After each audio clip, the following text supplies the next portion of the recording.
Hey, this is Teke Nation Live, the #1 channel voicing the voiceless. My name is Musa Watabu. I'm on this panel with a team of my colleagues here, and we would like to discuss a couple of things that are affecting our lives as we live in today's world. Nitapata nafasi wajipige intro haraka and then from there we dive into the discussion. Teke from my left side. Karibu sana mami. Ambia wa Kenya wanaitwaga nani? Mkaji wa hii Nairobi ama umetoka?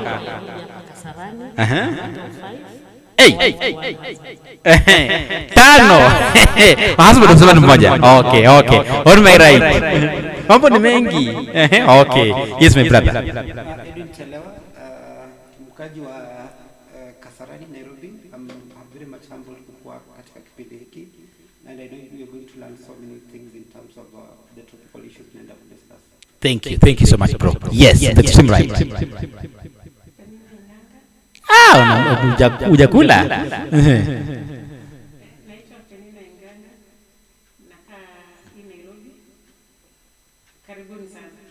Asante. So to our audience, this is Teke Nation Live, and this program, we understand there are many challenges that affect couples at the moment, especially now seeing how hard economic times are. What's wengi unapata jobs hakuna, mapato yamekuwa na challenge, and I have been walking along the streets. Na kuna one question ambayo watu wanauliza, budgets za nyumba, couple finances ambazo watu wanakuwa na challenges at times.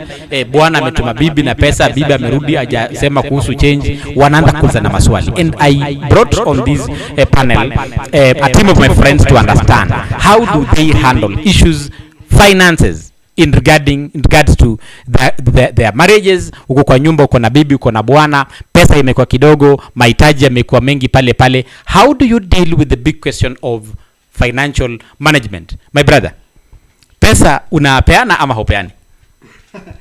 Pesa lazima nipeane because we can't do without money. The most important thing is just to understand like how is it utilized, how is it used. And I know like most families, that's where the challenges normally face is now how they plan or how they track their either monthly or weekly expenditure depending on how you do your budgets. So you mean kwa hizi marriages kuna vile watu pesa ambayo iko na uchumi imekuwa tight ama? Yeah, sure. Umeona? Yes, sure. So uchumi kiwa tight na unasema kuna vile couples inafaa kuja pamoja wana learn on how to track expenses zao. Mami, kufuatilia expenses za nyumba. Uchumi imekuwa tight. Una feel ni kitu inafaa ifanyike ama pesa tu itumike? Inafaa ifanyike like my case. Mostly we do budgets. We just buy necessities. Things that you want to be used at that moment. Lakini hizo vitu zingine yeye uniambia ni luxury. Kama hivi kwa luxury. So the Fanta ni luxury. Luxury ni so kwanza ni unhealthy, yes. So hii kwanza unaambiwa mambo ya kufuata diet. Unaambiwa vile ukikula hii ni mbaya, this one is junk. Sasa ndio watu wameanza kujua hii ni junk food ni mbaya. Wanajua hizi organic hizi zingine sana. But for us we do budget. We do budget. Now we stick to that budget. Acha kuongeza, especially nowadays. I used to go for shopping. But nowadays tukienda na yeye ako very keen. Every shilling inaenda wapi? But maybe the question ya value for money, Penina. Mariam anasema that kuna hii aspect ya kufuata budget na pia kuko a bit more keen on expenditure. Kuna vitu ambazo maybe uchumi liko iko poa, watu walikuwa na buy. How is your experience? Personally, najua hapo nyuma kumekuwa na ile the most important things na zingine tunaziita kama top up. But we find kwamba saa hii as much as economy imeenda juu na salaries zimebakia pale zile top up wanaume wana expect kwamba zikuwe done away with completely. Na unapata sisi wa mama tumezoesha watoto at least when we go out for shopping ukirudi unarudi na crepes, uko shona watoto tu ama pia no but ni watoto so these are things that are supposed to be done away with completely. Hata sisi tunakuwa affected because attachment ya mama kwa nyumba ni watoto. So when you come back mtoto anakuuliza mami umenileta nini, and there is nothing sio kwamba unataka ku meet needs za mtoto, but once in a while it's important kwamba hata ule mtoto akwe considered.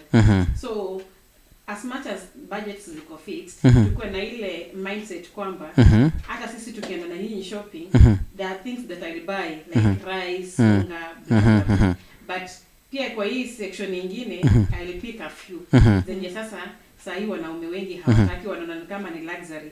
Sisi hatuconsider kwamba pesa imekuwa kidogo. So tunaelewa, lakini pia sisi tunahitaji kwamba mtuelewe pia nyinyi. Yeah, naelewa, but maybe before nikuje kwa my brother Edwin, Mariam Munyume explained that mapato imekuwa tight, needs zimebaki the same, which means kuna pressure sana kwa hizi families. So utanunua unga ama crisps za toi? Choose one. Nitanunua unga, but initially kitambo so we used to do those shopping, yes. shopping unanunua unga unafanya nini na ile top up like my sister vile amesema ile top up ununua watoto at least cribs. Like for me my case I have 5 kids. The moment nakuja tu kwa nyumba nikitoka biashara zangu unasikia mtu anakuza mama umeniletea nini, then unapata maybe babake anakuambia sasa hivi anakuambia hizo vitu ni mbaya zinaharibu mtoto mbele. Initially hazikuwa zinaharibu mbele, but you know as a mother na feel for my kids. Ndio tunajua budget imekuwa tight, but also you for men mtu elewe we have kids in the house. Na mtu atashinda amekula tu ndizi na watermelon kuanzia wiki Monday to Monday. We need at least pia wewe unabadilisha kitu makeke kidogo. Let's go back to our viewers. Kuna issue about budgets being tight. The income is the same but needs zimekuwa zikiongezeka day by day, and all of us have seen cost of the most basic commodities imeshinda kipanda, sukari, chumvi, mahindi, everything, unga, petrol, everything, steamer, but the same government salaries za watu zimebaki kuwa the same. Now while the ladies on this panel, and I don't want to be beaten here, wanna feel like so their husband, I'm not sure if they're here, wanna a bit more stringent on how they manage their budgets, but the ladies want some freedom kununua wanunue unga wakule nyumbani wasosi, but still wakuwe na some extras hapa na pale. What do you think as a viewer? Uko pale nyumbani, you earn some money, you run your own family. How would you handle a situation whereby income imebaki pale but mahitaji yamegrow? Utafanyaje? Do you think is it okay umanage hizi expectations za nyumba, sembe, karais kako pale, beans ziko pale, watu wamekula, but at the same time upate some money ya kununua hizi vitu za kujibamba? What would you do? Answer us so that tusifike hapa kwa hii panel nikapigwa kwa sababu ya kierere, but in the event uko na pesa kidogo, uko na familia, uko na mke, uko na watoto wako wako pale, pesa nayo ndio imefinyika, how would you handle your expenses kwa nyumba, my brother? Cool. Maybe we need to start where it's supposed to start. Yes. There's a word here, budget. We need to understand what's a budget. Budget is that a plan you have when you're tracking either income versus expenditure. So when you sit down and plan, let's say I'm earning, let's say 10,000, I need to plan, let's say how to spend on that 10,000. And we have what we call needs and wants. Yes. I think there's been a debate between like a need and a want. Need are basics like the food, the house, things like rent. So you understand, like with all the economic, challenges everyone is currently going through, you realize most families are focusing on needs. You've talked about, kids' needs like, snacks and stuff. Pocho. Yes. From where I'm sitting, those are wants. You understand? I also need to, it's just all about how we raise our kids. It's very important in terms of trying to make them understand, yes, leo sijapata pesa ya tamu. But education is a part. You understand? And you realize that most families are currently facing a challenge because they go into debts. Sure. What is a debt? A debt is that moment where like you're spending money that you don't have. You spend beyond what you actually have. You are living beyond your means. Either you are earning, let's say 10,000, then you are spending 15,000. You end up like into debt. So that's where like most families will either disagree on so many things. Our spending culture or our budgeting culture normally differs from men to women. Normally differs. Sure. A man, when you go to an outlet or a supermarket, you want kiwi. Unanunua kiwi. Unajua kwa aisle unga inakuwa kwa ile kona. Unachukua unga? Go pick unga. Enda kwa aisle ukiendanga. But women will move around like two hours. And I end up and look it wrong. Yes. Now even if they have like a written budget, like like if you go to some, they hardly follow. rarely will you find even someone ameandika kwa kitabu yake like these are the items I'm going to buy. And if you go to an outlet like with a woman utapata kwamba like most of the items zenye anaanzanga nazo ni zile to be honest either ziko pale. You see? Really? So mbona sianze na line ya unga, sianze na line ya sukari, sianze na line ya the basic. So hapo ndo kuna kwanga na like some sort of disagreement between either woman na anajaribu kuona kwamba inafaa tu bwana yake anamfinya ni nini. And I can admit personally by the for the last 2 years I've Rico cubes, I've Nor cubes, and we are just I think we are healthy. I haven't lost any person in my family kwa kukosa hizo vitu. Yeah, and just to tell you, nilikuwa nasoma leo article lingine ikisema about not an article but a small write up about the people who wanapika chakula na hizi vitu vingi, hizo maroiko manini na still kuna mtu anapika tu na nyanya na kitunguu, but still the food nyanya na kitunguu inakuwa ni tamu. So we need to understand hii upishi ni wapi nendanga kombo, but still that's another way ya kujitoa tu kwa hii noma. No, hold on. Unajua Penina, there are many couples wanakosana saa hizi, nyumba zinavunjika because budget zimekuwa tight. Na my brother mention ya kwamba a woman walks into a supermarket, anajua pesa imekuwa finyu, badala ya focus na unga na mchele na sabuni, kuna kiherehere ama ni pepo fulani inaingia ndani yake. Huyo mama anaenda tu mahali pengine unashindwa iko aje. Yes. To begin with, this mama or this person you're calling a wife, Sambo wende na kwa supermarket. Yes. You must have a sit down umwambie kwamba budget is imekuwa tight. And because we have already paid rent, we have already paid electricity, water, school fees, blah blah blah. Because at the end of the month you also need to save. So this is what the fraction that has remained.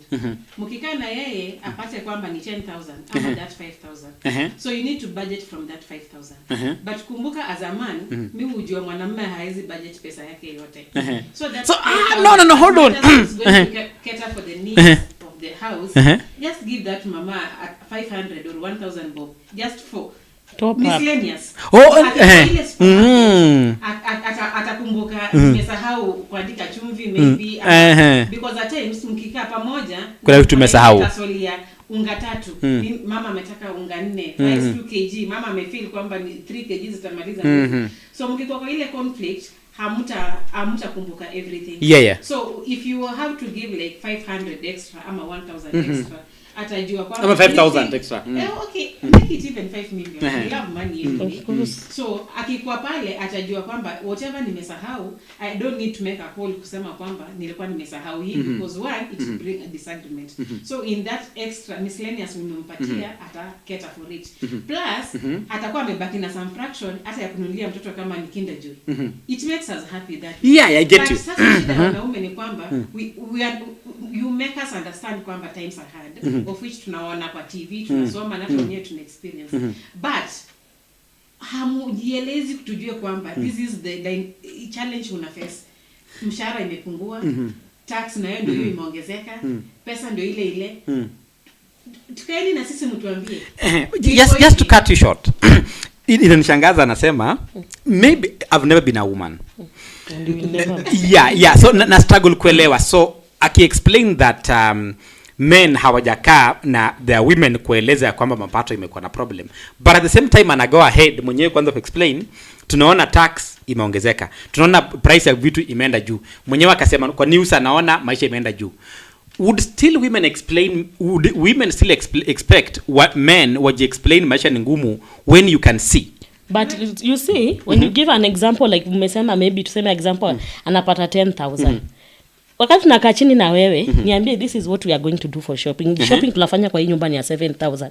Yeye najua nikimwachia peke yake budget 7,000 ataenda kununua vitu, yeye atafocus tu na hiyo unga nini. Na mimi kuna ile bila naweza pima hiyo unga nione hii itanifikisha siku fulani. Na kwa hiyo 7,000 nitabaki na hata ile kidogo ya kununulia watoto kitu ya kukula hizo machopo. Yeah. Si ati sasa lazima tu ikue vile ameweka vile amesema ni unga 3 mimi nita ndio tumeagree, but as a woman mimi najua I can make that budget better than him. Okay. Yeah. Mimi naweza make your budget better than him. But pia nyinyi si ati mkue tu tight, ukinipatia budget ni 7,000 unanipa tu 7,000. Unaweza na supermarket maybe overnight vitu zili change. But utapata maybe kwa nini kwa shelf vitu zimeongezwa maybe na 5 bob baba 10 bob. We need miscellaneous hata kama ni 10,000. I get you, but nyinyi mnaelewa kwamba they are men completely. Kukupatia 7,000 ama 2,000, hiyo ndio mwisho wake completely. There is nothing much another. Make me understand, hii ndio pesa niko nayo mama Wesley. This is what I have.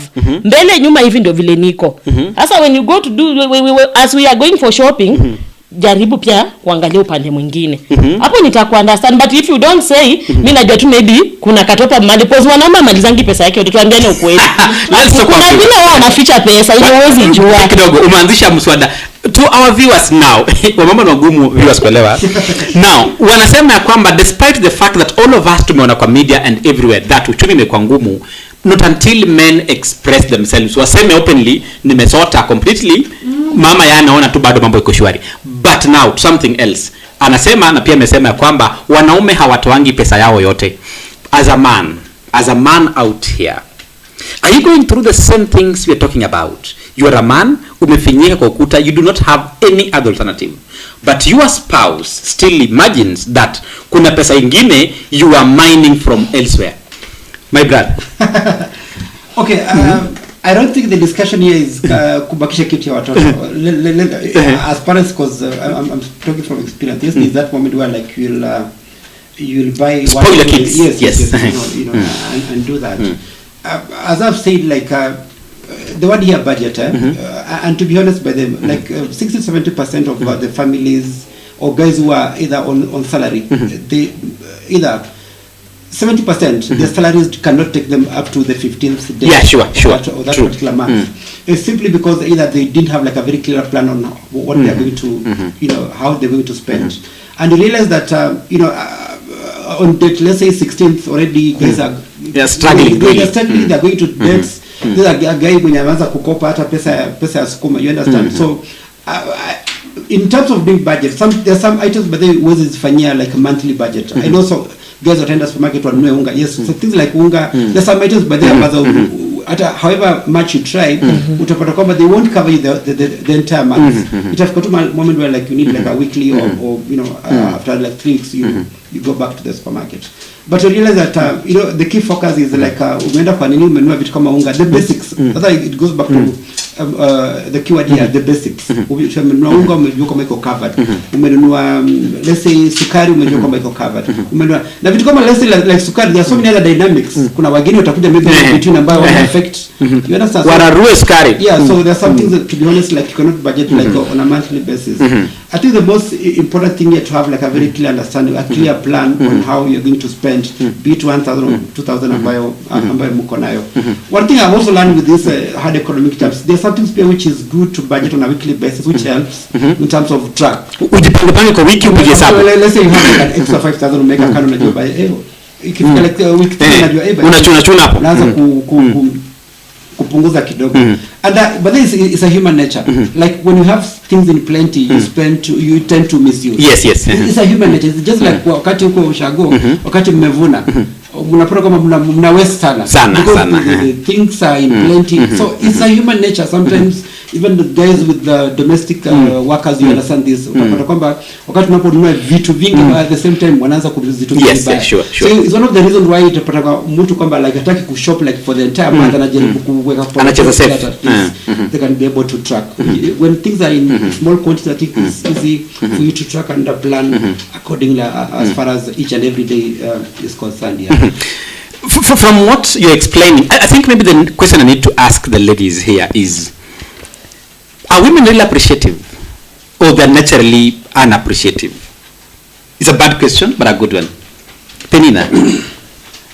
Hakuna mwanamke hana shukrani. Oh, okay. In a way, you must be very appreciative and thankful to God for having given you that man as a husband. But now, just like kids, hakuna mtoto yeye anaweza kubali kwamba babake ama mama yake anaweza pigwa na mama ya mtoto. Kila baba ni noma.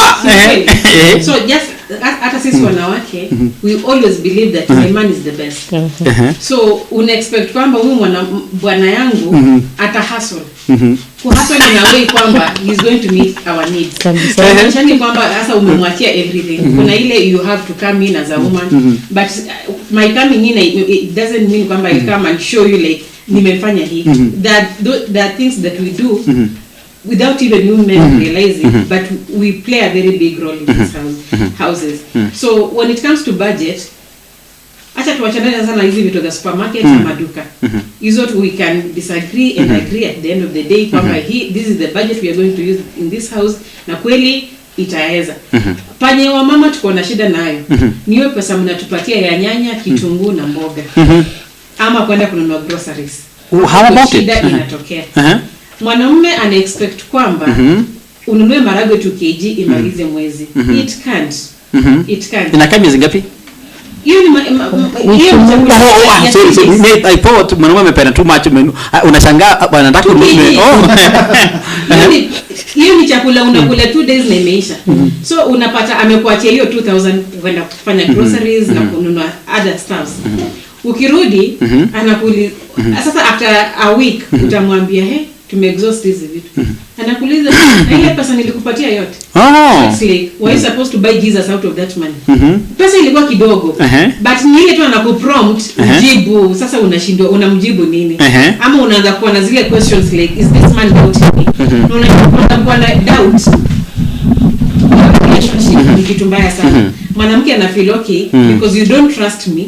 Nikienda kufanya shopping, then go do it. And at the end of the day, you will go do that shopping, yes. And the things won't be enough for the family.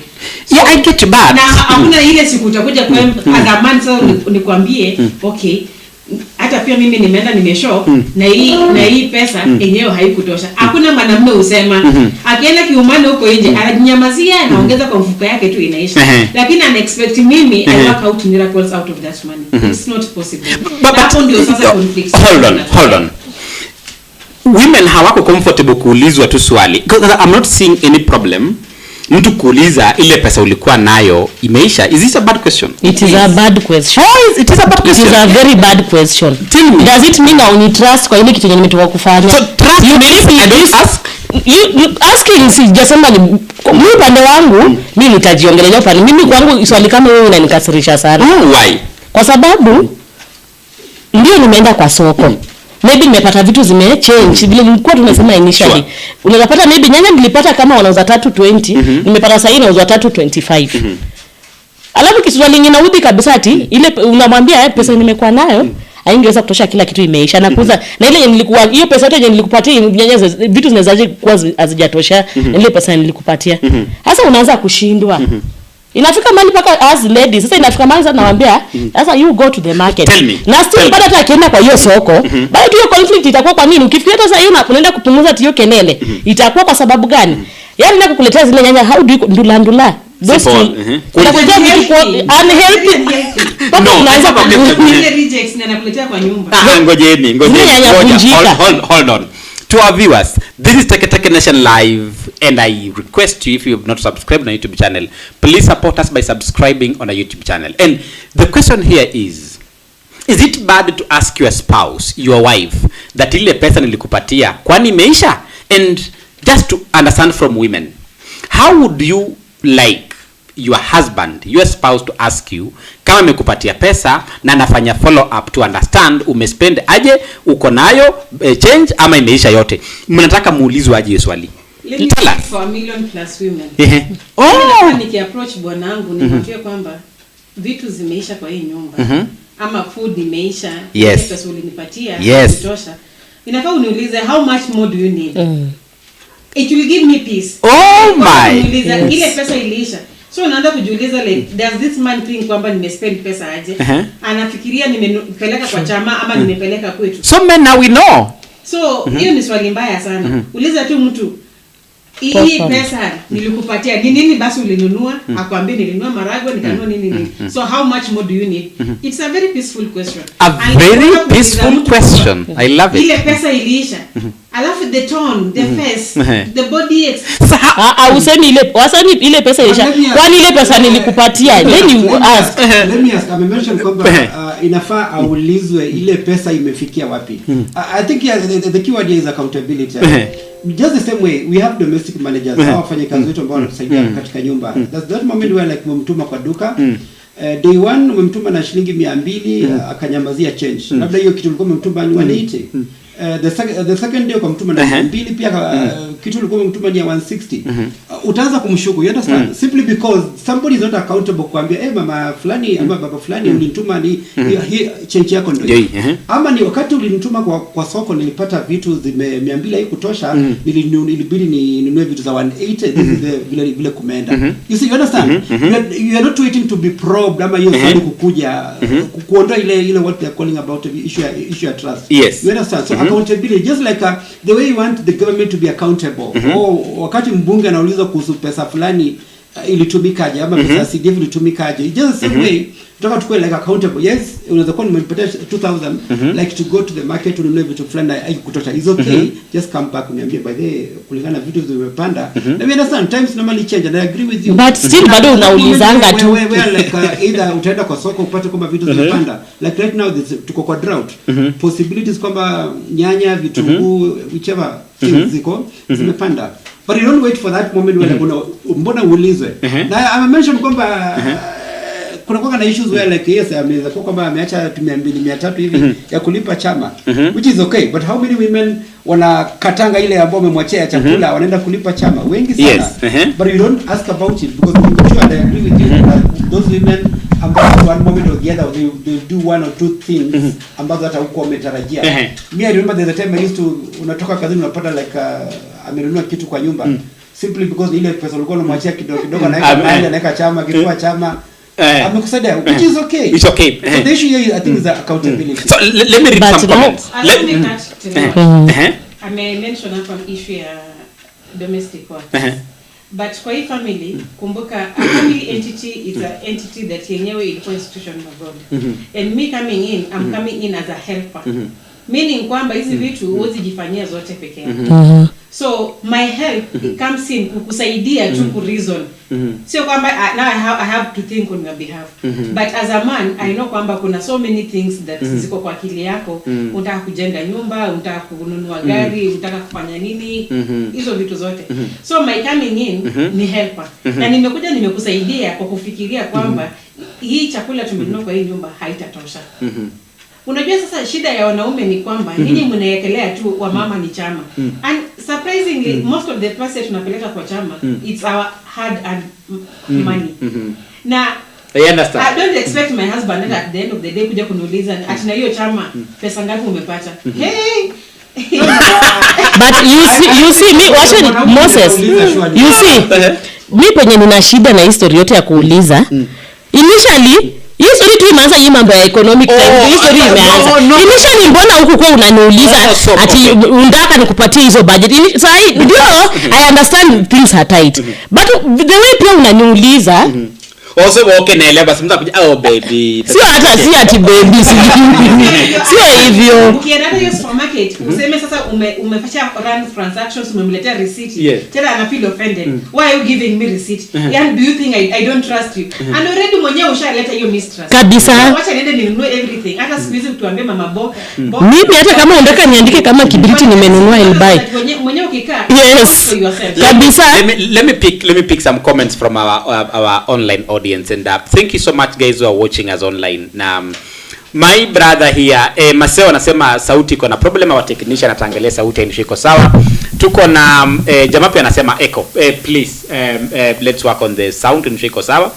Sasa kuna mtu hapa anasema kwamba my brother James Ambeta anashukuru sana. Basic things first, primary needs zikuje kwanza.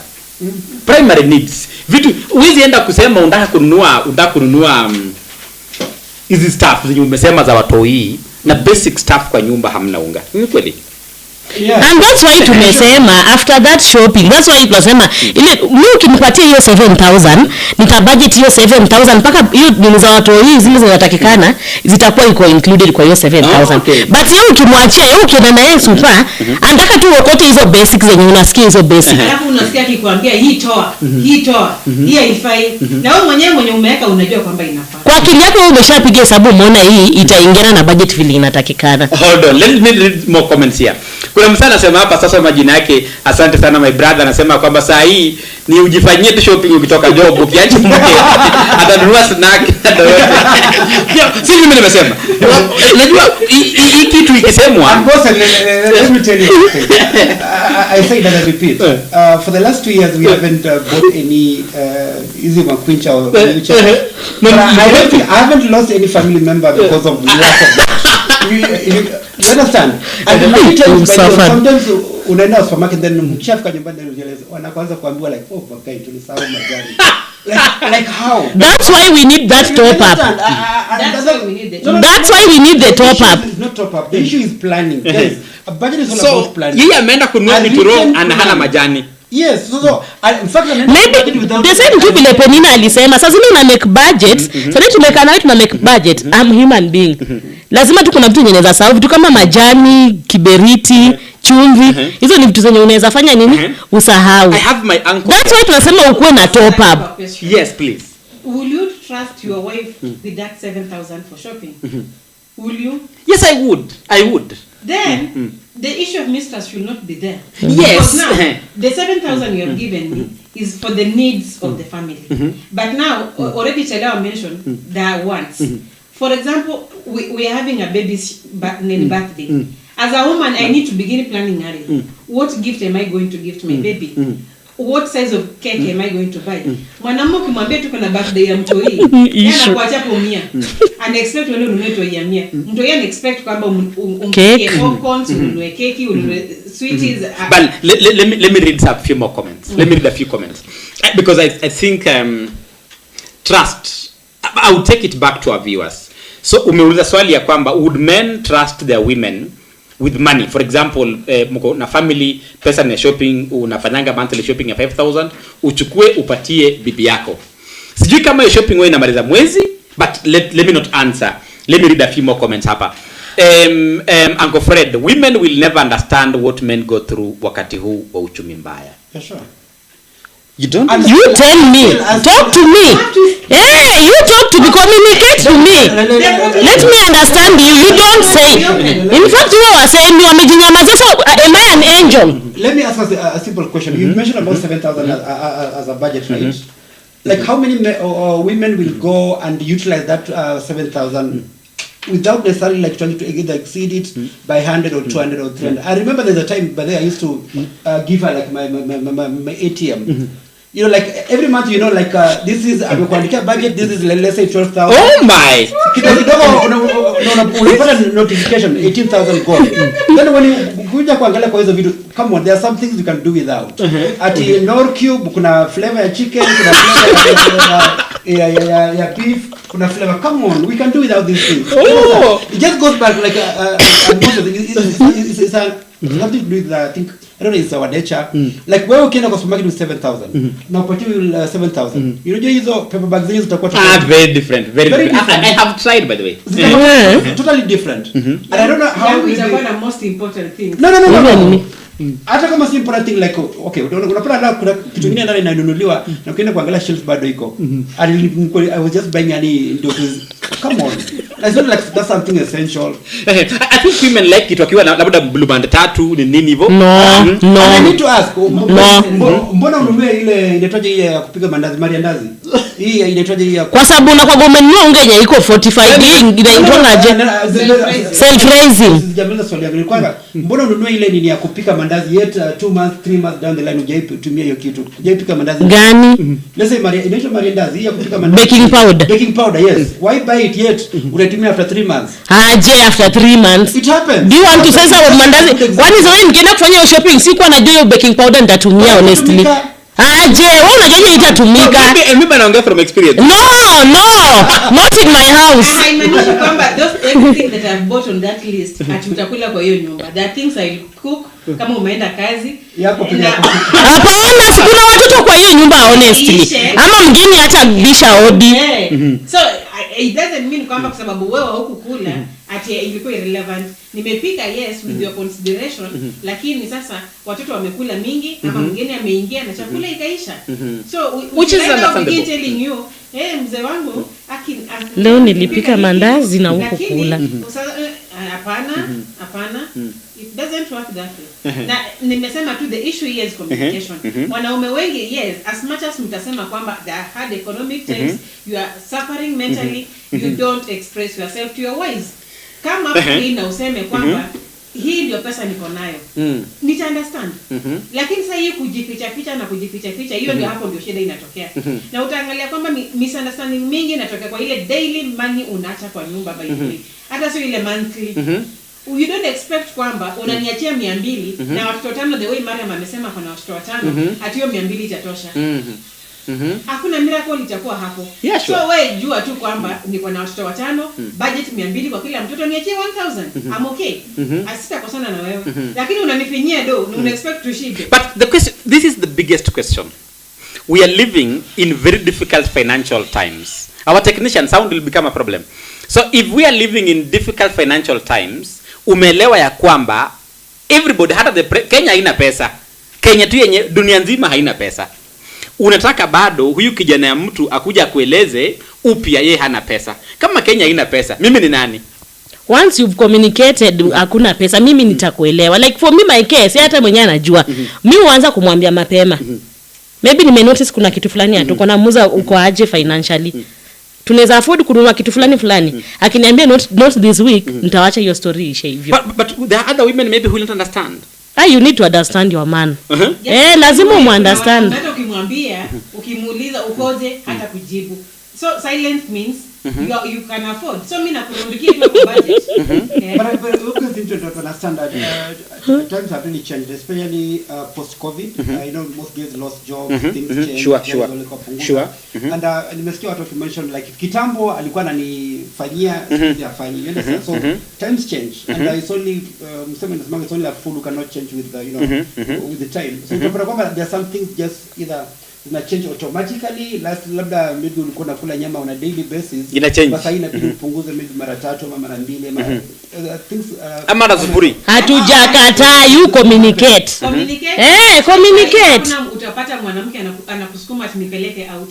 Siku hizi tumejifinyilia. Hata birthday wanasahau na tulalamiki. Hata tu mwanamume, hata juzi tu tumekuwa na Valentine. Wachana na birthday. Hata tu kuambia ile yenye kwa general kila mtu anajua.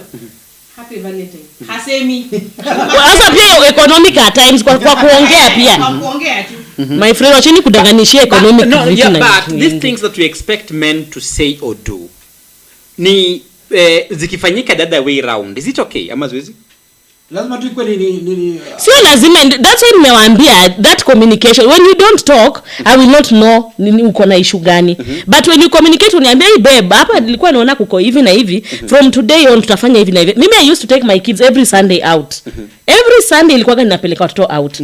But wakati after COVID tukakuja tukaona kweli upande wa finances we need other things. School fees ni more important, kulipa nyumba iko important. At least hata kama ni once per month it is okay. Hasa kama ni economic tax zitu ni ziko tight aje. Hasa tu istolewe kabisa, hata watoto they can't enjoy themselves because ni hard economic times. Daddy ana pesa. Should your man kill himself because he wants not to kill you? You communicate and you try. Try how? Most Kenyans, the mistake that we do in, especially those guys on the payroll, is that we don't pay ourselves first. And Sure. you know, based on the needs that they are available, either paying yourself means at least you know, after tithing, depends on how you perceive tithing. You tithe, you pay rent, you pay other utilities, electricity, etc. You need to pay yourself in a way that you make some saving. But I can agree with you. Either 90% of the guys who are on payroll right now, they don't save. Because you can't afford it. Because they are spending either the money on the things they can do without. Like if it was to do like a clear summary of like how much do you spend on bundles, how much do you spend on the so-called snacks, how much do you spend on some of the items that you can be able to do without. You understand? It's just like one of the things that triggers this is all about pressure. And I'm sorry to say this, that women fall for pressure from their neighbor wangu anafanya hivi, anafanywa hivi, ndio maana hata mimi ningependa hivyo. Kuna nguo mpya imekuja, mtindo mpya, hata mimi ningependa ifanye hivyo. So utapata kwamba we are falling into a lot of debts kwa sababu because of the social pressure. Nimeona kiatu mpya online, nimeona things like that. So utapata kwamba like inafika mahali where like kama mshahara haitaingia Like right now, like by the ukitoa like our jobs into our lives, but there's so many people by the will like they'll die because of pressure, because we don't save. Sasa unaponaka like mtu anafanya kazi 20-30 years, lakini hata ukimwambia wewe unisaidie na ana simply because there are some mistakes we make on our daily expenditures, on our daily needs, zile items ambazo we can be able to do with that. So I think here it goes back to what I meant was that basic needs versus basic ones. So misconception kwamba wanawake wana bow down to pressure. Atukienda kwa mtu fulani uone amenunua vitu mpya, not all women kwa akili yenu as men. It doesn't work that way. Kuna wanawake wengine tu, by the way, hata aende kwa nyumba mtu atatoka, hata ukimuuliza hiyo kiti ilikuwa kala gani hata kuambia. Shida ni hii. Kweli umeniachia. I'm just going back to my point ile nilikwambia, the weekly expense ama the daily expense. Pesa umeniachia. It doesn't augur well kwamba wewe umeniachia this 500 kuspend kwa nyumba for breakfast, lunch, supper. Na ninakupata kwa hoteli tao, unakula chakula 2500 peke yako. Na by the way, there are some men who wanafanya hivyo. It can't work. Alafu unaexpect mama kama huyo akuangalie tu honestly. Ama mwingine ashinde tu uko nje na toothpick amekula nyama kwa hoteli. Wewe akirudi kwa nyumba umepika kunde, yeye ameshiba. Kesho asubuhi anamkia kwa hoteli anakunywa chai na chapati zake vizuri sana, aongezee tu fruits aende kazi. Wewe hata huyo kupata maziwa asubuhi ngori. So wanaume tunawaelewa. Lakini ingekuwa kweli times are hard the way you put it. Hata mngekuwa mnakula kwa hoteli. Na kikuja jioni anakuambia pesa hakuna. I ate late lunch. Nilikula lunch late. Sasa bado nimeshiba. Now maybe to our viewers, could it be that really some of us men tunaweza ku afford nyumbani ufinye watu uachie ruabe 300 500 shillings 1000 call it whatever you can afford, and then wewe ende pale tao usosi tao tano. Maybe it could be a reason as to why majority of the women want now to revenge even to some men wenye hawana maneno. Kuna wengine wetu hata mlango hoteli hatujui wapi. Nipita kwa Sonia Mtura jioni. Wanaume wangapi wanakuwa na unaanga sikizi wanawake? I know. Hao wanawake wananunuliwa na wanaume wenye wamesimama pale. Na mara nyingi ni mipango za kando za hao wanaume. Hao ndio wanafanya. Ama ni mipango za kando za mama. Si wanawake wengi utapata wamesema kwa Mtura. In the same breath, I mentioned kwamba kuna wale wanaume wanafanya people may spend 2000 kwa hotel, which is a shame. But pia wewe nicho na sana, kuna wale mwanamke ambaye utamwachia let's say 500 per day, lakini amebonda mandazi ya 200 peke yake. Anangoja watoto kienda shule. That is a selfish woman. That is a selfish woman. Anakamkate kake mayai 4-5 mtu mmoja. Analima hiyo vitu. Kidogo ukishakuja jioni ni kwa hata ile pesa ambayo uliniachia now. You see that's why issue ya accountability comes in. Wakati ukumlaso ile 500 kulienda aje. Hapo ndo saa kimya. Sasa anaogopa kueleza nilikula tu mandazi 35 peke yake. Ama nilikula nikanunua mayai 4 nikaambia mwili pole. Kuna kutumia mwili pole. It goes back to what you talked about accountability. Where like kama unajua, and I don't know why women unapatanga sometimes ukimwachia 300 kuna vile ataweza kuwork things around. Things unapata tu jioni things iko sawa. Women are good planners. Yeah, 500 pia itakuwa sometimes unaona kwamba mbona hiyo pesa ilikuwa kidogo. Yeah, so we have women who are very good planners. You find a woman who loves eating in a hotel. Most of them, sisemi wote, most of them wanakuwa kwa revenge mission. My husband is doing this. Bia mimi naachia nifanye hivi. Haizi kuwa nakula nyama huko nje alafu ana expect mimi nikule kunde kwa nyumba every day. I get my money, hata mimi na bonda mwituko tao na kuja kwa nyumba pia mimi niko sorted. Hakuna vile tumba yangu itakuwa green kwa sababu ya mboga. But now unaona ikikuja kwa hizo stories za revenge ina depend pia vile wewe mwanaume umechukulia huyo mwanamke. Kuna wanaume mwenye anaweza kukuachia ubudget breakfast, ubudget lunch, ubudget supper na baada anakuitisha change. Hasa mwanaume kama huyu unaishi na yeye aje? As much sasa hivi leo watu wanalia mambo ya economic times ziko hard. Sasa hivi ni watu wengine wanaachiwa 50. Lakini sasa swali ni hili kidogo. Kuitisha change kwa mwanamke. Ukipata bibi pesa, forget about change. Nowadays they ask for that change. Hata kama ni bob. Hapo unasikia hiyo swali. Sasa you people mnajua kuna wanaume wenye wakikuachia so tunalalamika kwamba ubudget hiyo so breakfast, lunch na supper unaona ni kidogo. But yule mwenye amejikakamua na yeye akakupatia so 3, akakupatia so 7. Mbona hakuna hawezi ku appreciated? Tuna appreciate. Sasa rudi kwa nyumba.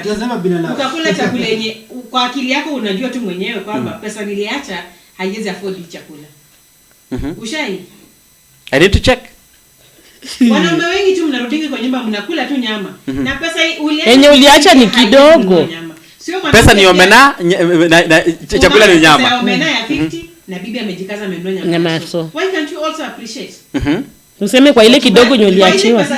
Kidogo because that is why nimesema mwanamume ukipatia bibi pesa usiitishe change. Ataweka 50 leo, kesho ataweka 20. Kuna siku nyingine utaacha pesa na ikuwe less. Ama kuna siku utakosa kuacha. Then akuja sort. Ujikute hiyo siku umekula kuku. Yenye hata wewe mwenyewe ukiambiwa sasa hivi ununue kuku 1500 hauwezi. So at times kaa tu and overlook some things. Na ukitishwa pesa toa. Sisi tunataka tukitisha pesa tupewe. I want us but to, they should also communicate to us watuambie nyewe we know things are hard. But niambie tu beba hapa naona as much as nikupatia this is what I have for now. Ukitumia tumia vizuri. Sisi si wendazimu tuanze kukuninia tuanze kuact kama wendazimu kwa nyumba ati umeniacha pesa kidogo na najua kweli unaumia kutafuta hiyo pesa. So maybe on behalf of all men in Kenya now nikiwawakilisha wote to all women out here, wanaume wote kuanzia kwa president kuja kwa Rigiji mpaka kwangu na kila mtu kwa kijiji, pesa imepungua. Tusaidie wanaume wetu tupunguze pressure. Wanaume nakutana nao pressure iko juu. Mapato imeshrink. Mahitaji imeexpand. So it is important even now as we go through these difficult economic times for us to try and understand our men. I know kuna men hapa nje wenye nao na mafisi wanazidi kurarua tu kwa mahoteli but we try as well. Wale ambao wanaume ambao wanajituma wanajaribu ku provide as much as they can to understand. At times, and I've been a man for a couple of years now, most men it is difficult for us to express or communicate our weak points. Sina pesa na struggle sana to explain to my wife ama my family vile sina pesa. It is important pia bibi mwenye nimekaa naye for several years ana read na juu mtu the way ana behave maybe hana pesa. But because you struggle, Moses. Now why don't you tell me? Bibi mwenye ulichagua kwa I don't know how many millions of women are from Kenya. Mwenye ukachagua ukaona kwamba huyu ako fit kwa bibi yangu. Why should they struggle kumwelezea kitu? Just be open. Yeah. Kama hauna. Kama uko nayo. Hata maybe kwa kuniambia hivyo naweza kupatia tips. But sometimes unapanga that moment when like umekuwa open kwa mwambia like sina ama imeisha vina swali inakuwa kwani pesa imeenda wapi? You understand? Just the same way they hate the swali ya kuuliza ku change. Na pia sisi wanaume hakuna swali tunachukia kama like kwani pesa ilienda wapi? You understand? I've been able to try to work things out.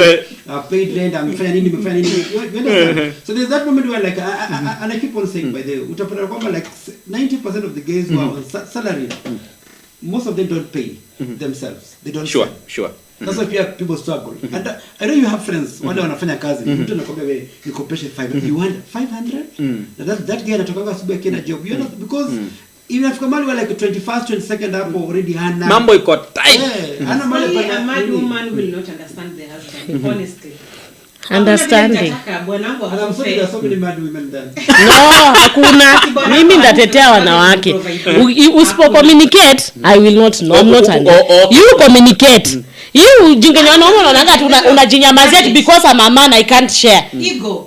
Ego yako kama inakusaidia acha ikusaidie mimi nitanyamaza pia. From rent to whatever. Paka kusaidia wazazi. Involve your wife.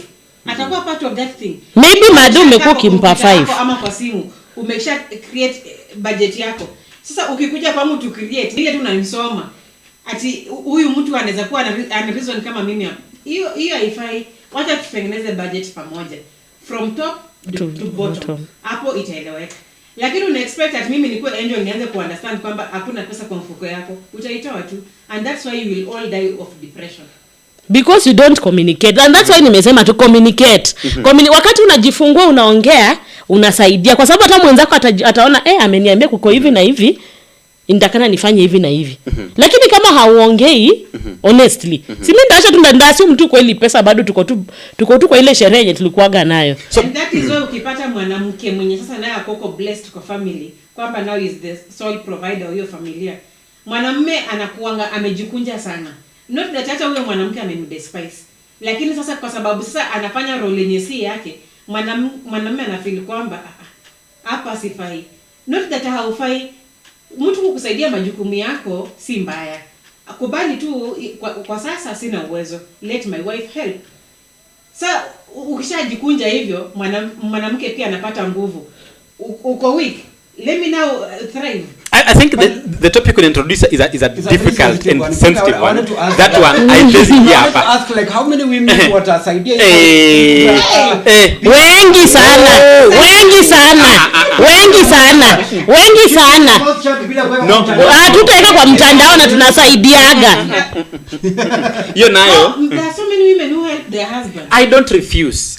I understand. I have been raised in a household whereby I have seen my mother do things. Yes.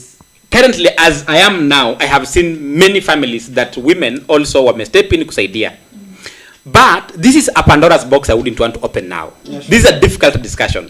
What if we discuss this on the next episode? Yeah. Yeah, sure. Sasa, to our viewers, we would love to have this conversation even for 2 days. But kuna masaa, najua hata nyinyi mtaka kwenda kulala. The main issues nimepick hapa ni kwamba women think that because men have expressed their challenges, umeenda job haujapata kitu, pesa imeisha, mapato yako haiwezi kumatch the needs, wao watakusukuma kwa ukuta until we communicate. So even as we argue here, at the end of the day, we need our marriages zikuwe na peace, watu wa coexist in harmony, na marriages kama ni mapenzi ya Mungu last. So a few things I would give my colleagues a minute to just share their parting shots. I start with my friend here, Mariam. Umekasema wanaume, lakini sasa wewe ni Mkristo, kumbuke kuna Mungu. Unafikiria kweli hawa wanaume wenye tunatesa hapa nje tunawalaumu yote? Talk to these people. Me, I would like to advise men. Men especially men. Na pia nita advise pia kina mama cause once ushaolewa, once mshapatana nyinyi wawili, you know your partner well. Yes. Na you as a man, hiyo ego yako isikupeleke ukose kucommunicate, waambie mke wako hapa kwa wakati huu sina, lakini nilikuwa naona tufanye hivi na hivi. When you communicate, mambo itakuwa salama. And you women also understand your men. Akisema hana ni ukweli, maybe hana. Wacha kushinda umefuatilia unataka kuishi large, living large kwa ile kitu yenye hamna. Understand each other. Wacha hiyo communication iflow ndio kuwe na peace katika marriage. My brother, wewe ni yule wamesumbulia wanaume wako na shida. Yeah, sure. So my final comments are that the most important thing is just to have a sitting with your spouse, discuss budgets, understand like what you still goes back to basic needs and first basic ones. Once you do that, communication is very important, where like you guys can be able to have a sitting and agree like this is the direction we want to take. To feel flexible to adjust. We are living in times where like how I'll plan for January is not the same way I'll plan for February. Sure. It's not the same way I'll plan for April. So flexibility across the months is very important. Yes, like personally, January was like a very heavy month for me in terms of school fees, etc. But I'm hoping that maybe moving subsequent months will be easy in terms of what I can be able to either adjust, what I can be able to save, what I can be able to understand. So the most important thing is just having that flexibility. Do we need it? Yes, let's go for it. Do we want it? We can do without. Let's move ahead together. Asante. Penina. Kwangu mimi ningesema kwamba communication is key. Whatever angle, communication is key. Lakini sasa let me address women. Hata sisi tujaribu kuwa accommodative and understanding to our husbands. And plus we need to support them. Maanishi kwamba ukiambia tu bwana yako akitoka hapo nje anakuata 500. To support emotionally, to support hata akikuja aseme hana, mu encourage kesho atapata. But utamu encourage tu kama communicate. So the key point here ni kwamba we communicate. Tuachane na ego, we communicate. Hata kama kitu ni mbaya aje, ongea tu. Nitakuchukia leo lakini kesho nita appreciate kwamba ulikuwa umeniambia. Perfect. To our viewers, tumeongea vitu mingi, tumepiga kelele, tumesumbuana hapa, budget, nini, planning, communication, all the things. Considering how your spouse is, my parting shot is that engage, understand each other.